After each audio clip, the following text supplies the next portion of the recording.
Hello, in this video I'm gonna show you how to restart POCO C71.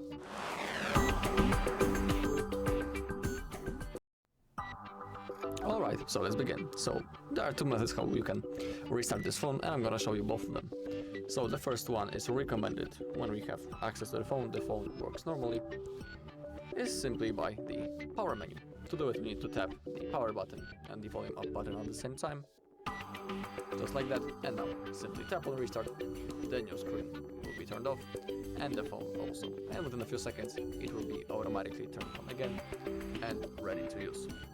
But there's also the second method, which is recommended when we don't have access to the phone, or for example when the phone is locked or frozen, and it's called a restart. To do it we need to hold power button and the volume up button at the same time until the screen goes black, just like that.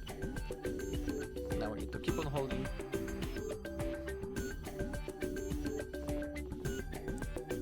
Okay, when the screen will go black, we can release our fingers, and just like in the previous case, the phone will be ready to use within a few seconds.